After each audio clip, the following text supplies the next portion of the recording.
Afrika, antara tamadun paling tua di dunia. Pelbagai sejarah dilakarkan di bumi ini. Ratusan etnik yang menghuni setiap inci bumi ini membentuk kehidupan yang unik sejak zaman lampau.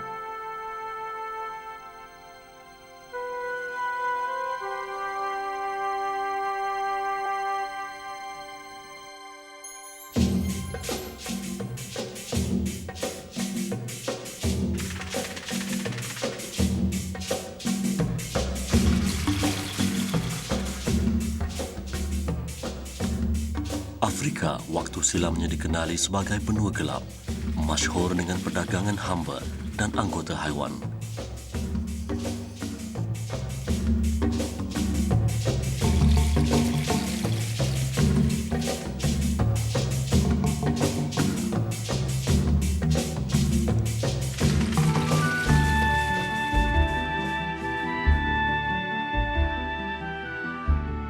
Benua ini rupa-rupanya memiliki khazanah semula jadi yang sangat bernilai.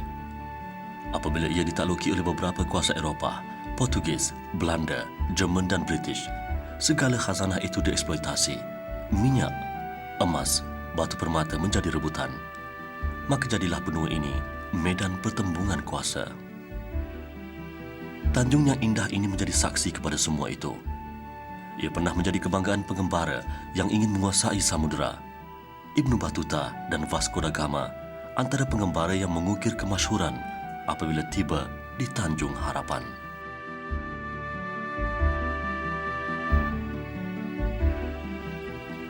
Inilah Cape Point, tempat pertemuan dua laut, iaitu Lautan Hindi dan Lautan Atlantik.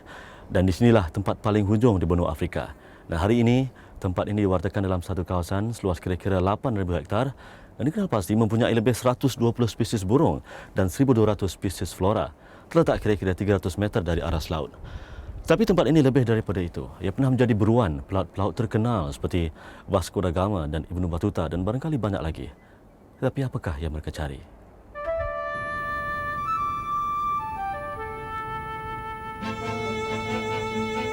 Mereka mencari tanah baru. Penemuan Tanjung Harapan membuka laluan ke timur jauh, Ceylon, Melaka, Batavia dan seterusnya ke negeri China.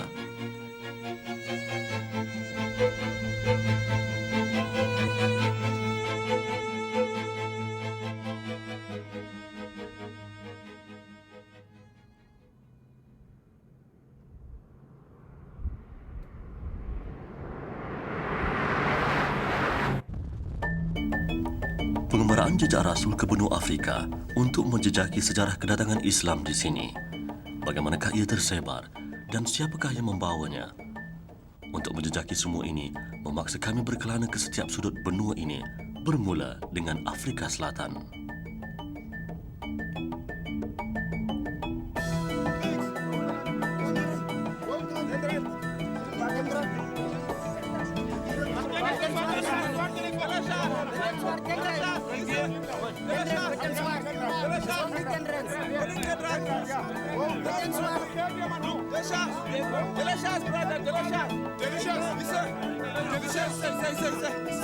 Afrika Selatan majoritinya dihuni oleh masyarakat kulit hitam. Antara suku terbesar ialah Khoi-Khoi, Bushman, Zulu, Xhosa dan ada juga kelompok Gypsy. Masyarakat kulit hitam Afrika Selatan berabad-abad lamanya dinafikan hak mereka hidup sebagai masyarakat pribumi ketika era penjajahan. Disambung pula oleh sistem politik berasaskan warna kulit selepas itu. Sistem apartheid dikuatkuasakan oleh kerajaan kulit putih selama 4 dekad, cukup menjadikan masyarakat kulit hitam terpinggir dalam serba-serbi, terutamanya dari aspek pembangunan dan pendidikan. Setelah apartheid berkubur, angin pembaharuan telah menukar segalanya.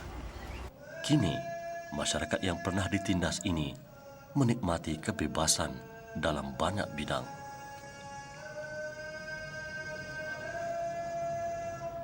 Pada awalnya, Islam tersebar ke bumi ini menerusi cara yang berbeza daripada kebiasaan. Ia tersebar menerusi perhambaan.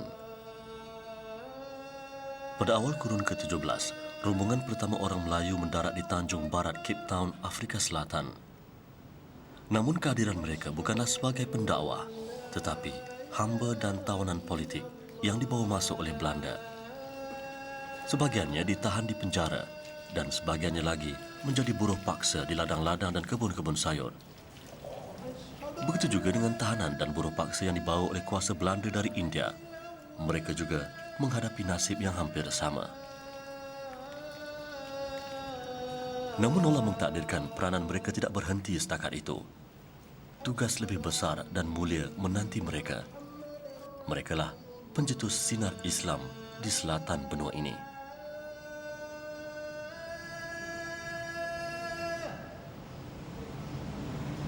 أشهد أن محمدًا رسول الله.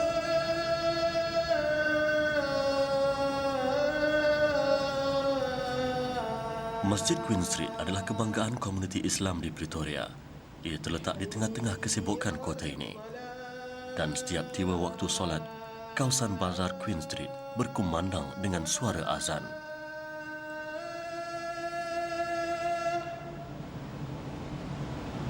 حي على الصلاة.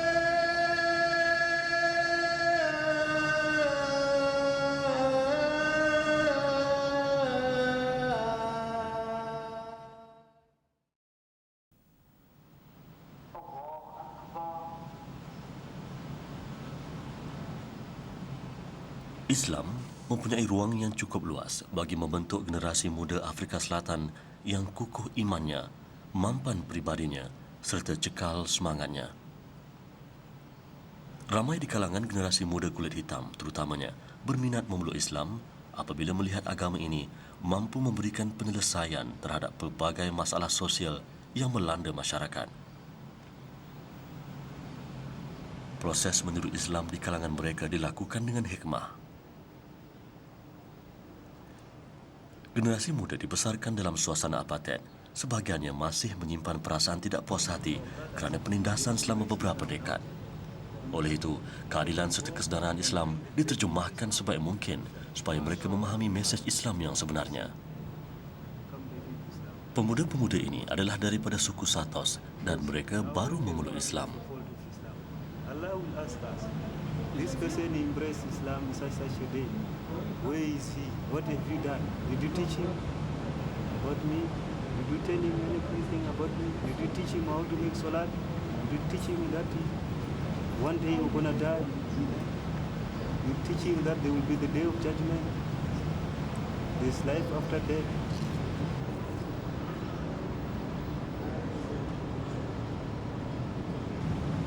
So this is very important. When you go home, you know you bring something. Unlike when you are home. Now you know one surah, you know dua, how to ask from Allah, you know how to make wudu, you know how to pray now. You know the importance of kalima la ilaha illallah. This thing is in you, it indulge in your heart, it becomes very something which is concrete, something which is alive.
Table Mountain dan orang Melayunya. Bandar keempat terbesar di Afrika Selatan ini dibuka oleh seorang pelayar Belanda ketika Syarikat Hindia Timur Belanda menguasai kawasan ini. Syarikat perdagangan milik gergasi Eropah ketika itu mempunyai empayar perkapalan serta armada laut yang besar, menguasai banyak wilayah di benua Afrika dan Timur Jauh. Hari ini, Cape Town dihuni oleh pelbagai bangsa. Selepas berkuburnya era pemerintahan apartheid, Cape Town kembali ke landasan asal masyarakat demokratik. Perbezaan warna kulit tidak lagi menjadi penghalang untuk semua warganya mengamalkan cara hidup masing-masing.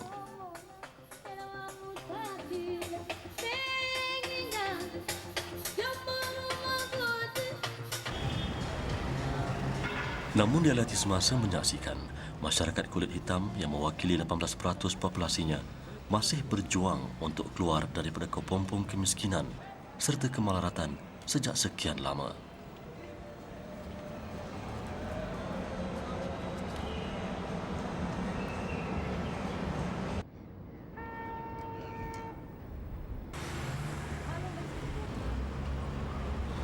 Ini ialah Jalan Mavis di Ryland, sebuah penempatan terbesar orang-orang Islam di pinggir bandaraya Cape Town.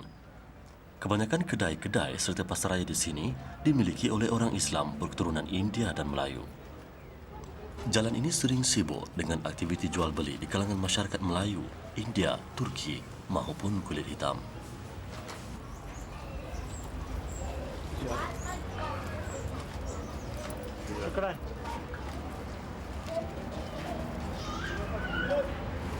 Beginilah suasana biasa di sebatang jalan di Ryland pada hari ini.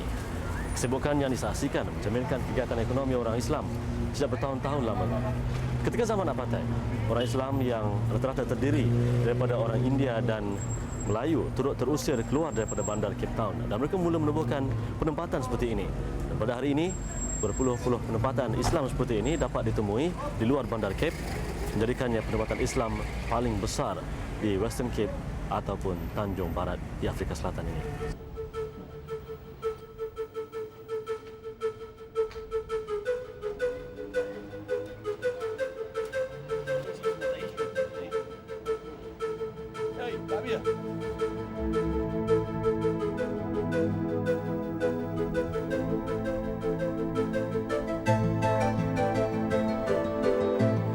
Simonstown, sebuah pekan kecil terletak di tengah-tengah perjalanan antara Cape Town dan Cape Point di selatan. Bandar kecil ini dahulunya sebuah pelabuhan yang sibuk. Di sini terletak sebuah masjid lama dipercayai paling tua di Afrika Selatan. Masjid ini masih digunakan oleh umat Islam Simonstown menunaikan solat 5 waktu dan juga solat Jumaat.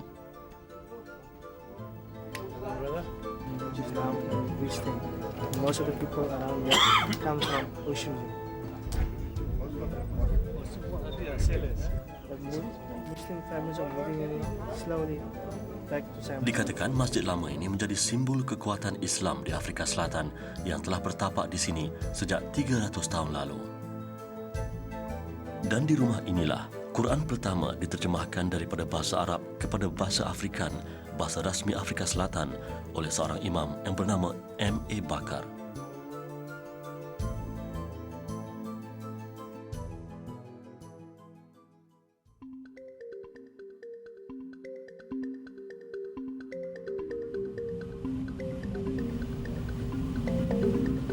Ombak biru Table Bay berlatar belakangkan keindahan Table Mountain, satu paduan alam ciptaan Allah yang sangat mengagumkan.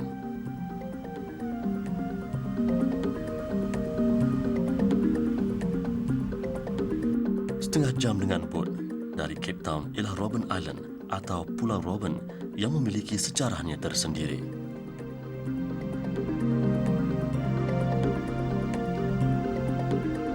Pulau yang dahulunya terkenal sebagai pusat tahanan jenayah dan politik ini dipelihara sebagai satu warisan negara. Di sini jugalah Nelson Mandela ditahan selama 27 tahun sebelum dibebaskan pada 11 Februari 1990. Nelson Mandela mengisytiharkan Afrika Selatan bebas daripada apartheid dan dipilih sebagai Presiden kulit hitam pertama Afrika Selatan 4 tahun kemudian.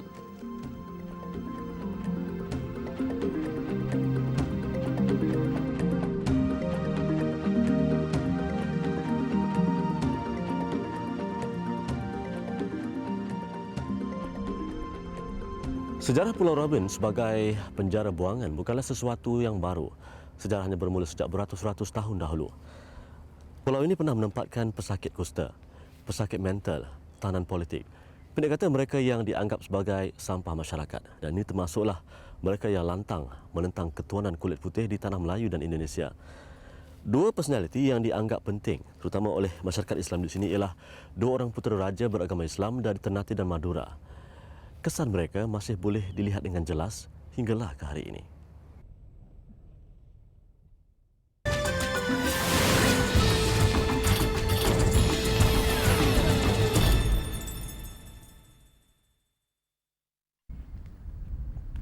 Pulau Robin masyhur dengan ulama yang banyak jasanya terhadap perkembangan Islam di Afrika Selatan.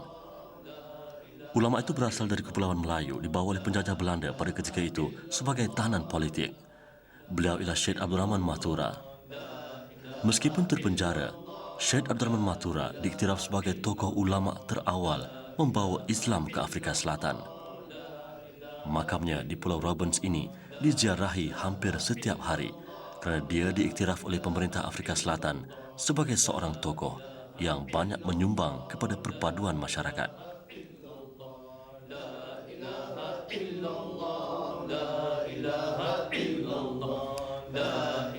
Syed Abdul Rahman Mathura dikatakan mempunyai pengikut yang ramai ketika di penjara. Ketinggian akhlak serta pribadinya yang mulia menjadikannya dihormati.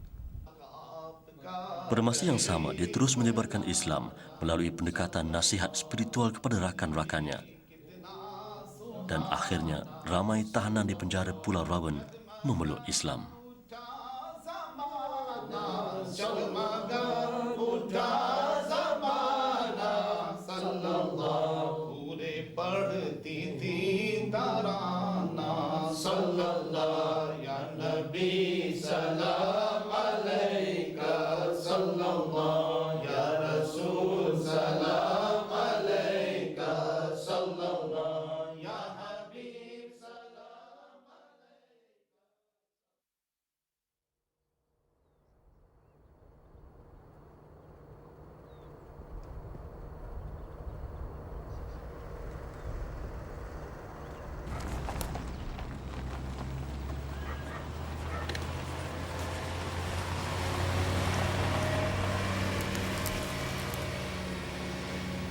Ratus tahun dahulu, seorang ulama bersama 49 pengikutnya berlayar merentasi lautan Hindi dan tiba di Afrika Selatan.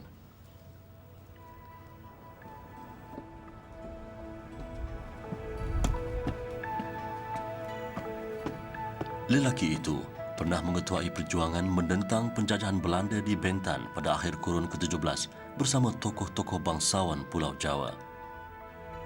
Namun, akhirnya dia tertangkap dan dibuang daerah ke Ceylon.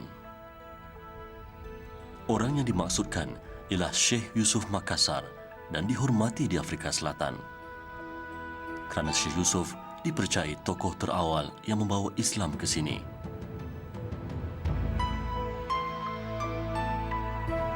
Syekh Yusuf Makassar berasal dari sebuah keluarga bangsawan di Pulau Sulawesi. Dia dibawa dengan kapal ke Afrika dari Ceylon akibat penentangannya terhadap penjajahan Belanda di tanah tumpah darahnya. Jasadnya kini disemadikan di puncak sebuah bukit berhampiran Cape Town. Dargah ataupun kubur persemadian 4 orang sahabat setia Syekh Yusuf terletak hanya beberapa meter dari makamnya. Dengan kedatangan Syekh Yusuf dan pengikutnya di Afrika Selatan, bermulalah penyebaran risalah Allah di bumi ini. Usahanya menyebarkan Islam dan menentang perhambaan manusia turut diiktiraf sebagai perjuangan yang murni oleh penduduk Afrika Selatan hari ini. Bahkan, pemerintah Belanda sendiri yang membina makam ini bagi memperingati sumbangan Syekh Yusuf terhadap perjuangan hak-hak kemanusiaan. Syekh Yusuf Makassar telah kembali ke rahmatullah lebih 300 tahun. Namun kegigihannya memungkinkan generasi Afrika Selatan hari ini mengucapkan kalimah La ilaha illallah Muhammadur Rasulullah. Semoga Allah merahmati rohnya.